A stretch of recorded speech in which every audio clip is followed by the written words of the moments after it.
คือปีกพี่น้องตัวเทิกพี่น้อง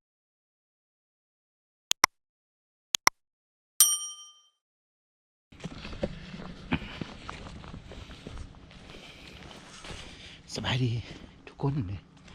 พ่อกับข่อยพังเคยปักต้นพี่น้องนี่กะสิพามายางเลาะเบิ่งไก่ขัวอยู่นะเลาะเบิ่งธรรมชาติพี่น้องว่าสิได้ยิงหนังบ่จะมีคนเต็มป่าแล้วแหละ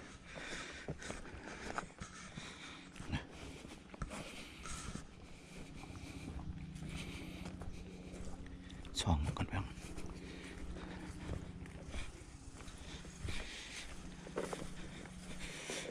เคยยิง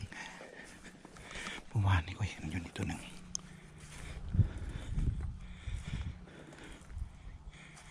ไ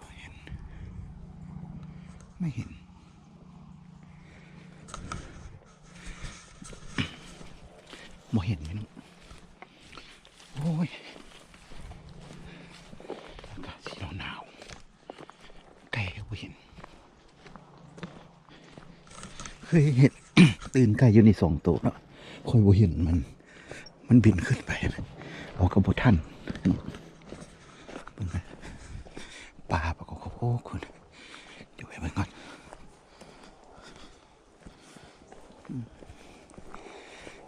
ย่างเข้าไป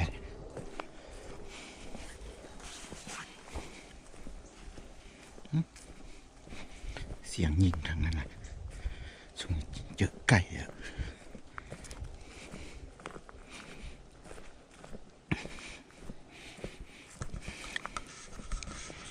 ชิมาหรือบอลทำมันนี่นะเห็นคนยางอยู่ที่3 คนละ3-4 คนละเจ็บป่า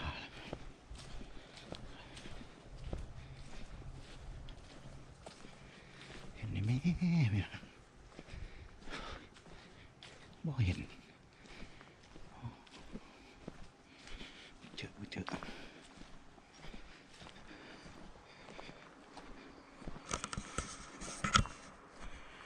เข้าไปซองนี่ก่อน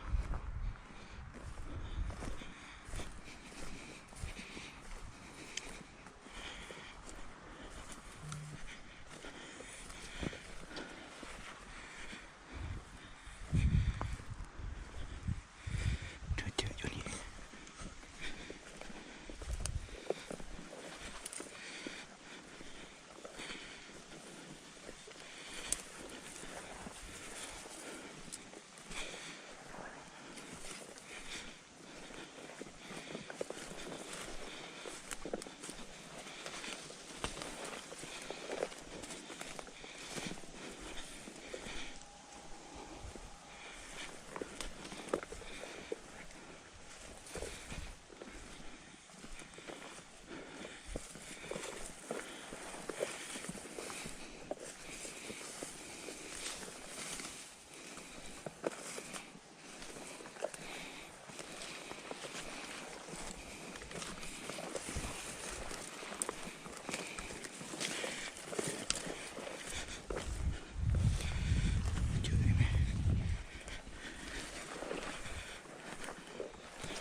ย่างจุงขาลา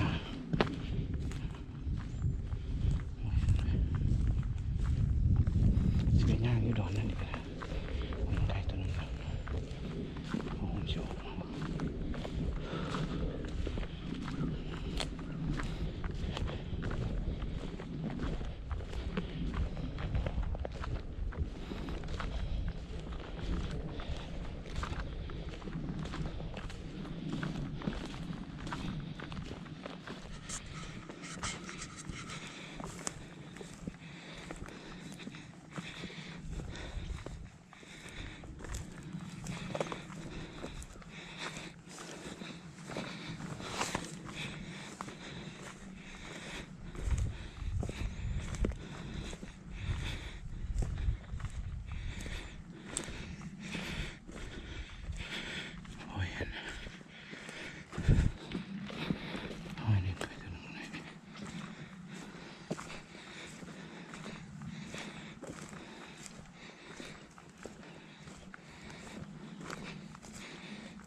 เจอไก่2 ตัวอยู่ตอนนี้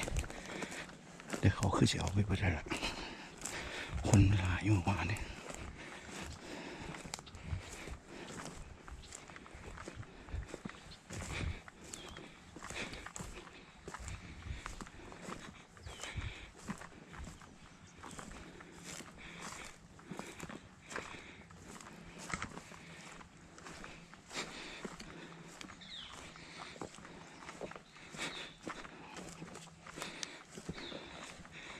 เจอไก่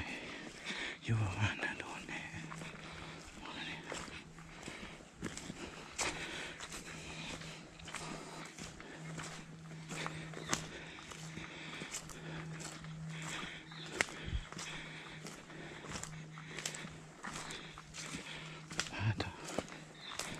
ตัดทางมาก็ดีเดี๋ยวผมมีไก่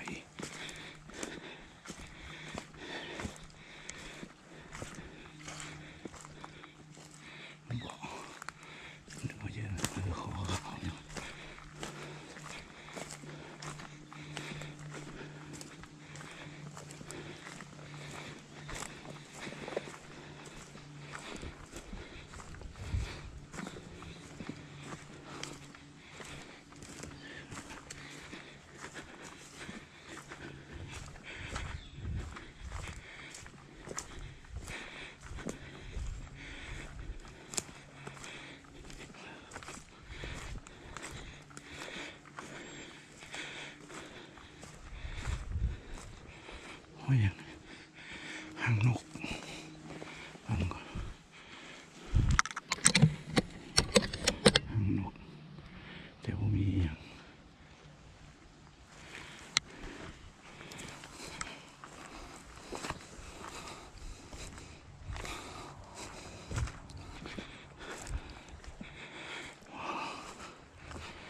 ยามาสอด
อง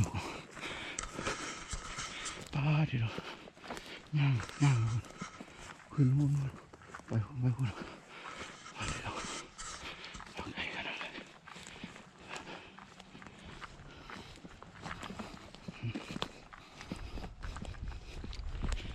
เจออย่างไร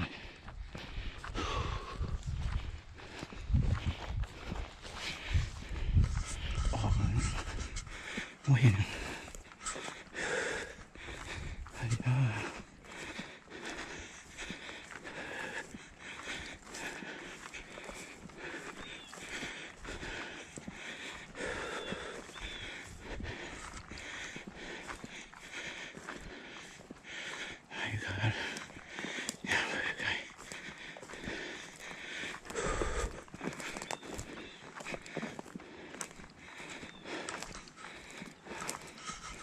เจออย่างไร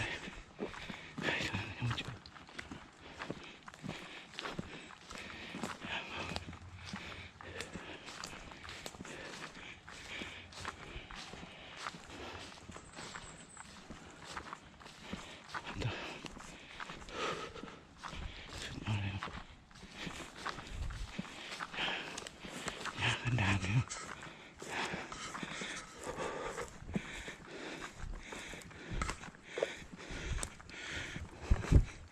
โอ้เห็น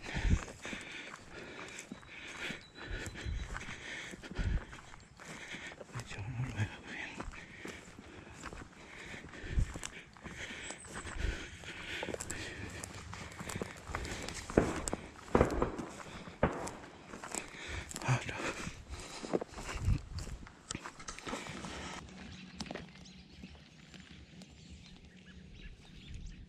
หมานพี่น้องไก่ขัวนะตัวเทิกพี่น้องเห็นไหมข้อขาวๆแดงๆเห็นไหมนี่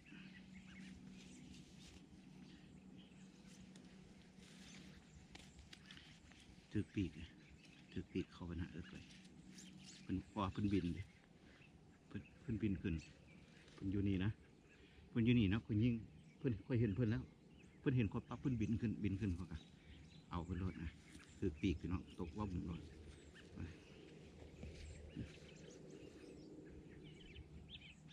ได้ลาบแล้วพี่น้องแต่ว่าเมื่อนี้นี่เขาให้2 ตัวด้วยพี่น้องไก่อันนี้นะเขาให้2 ตัวเนี่ย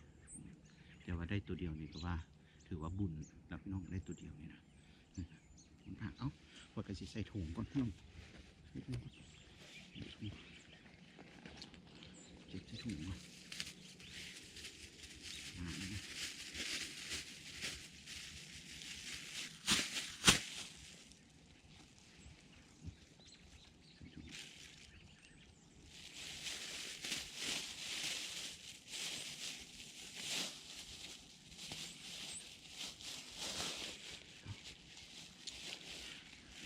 ต่อพี่น้องเผื่อมัน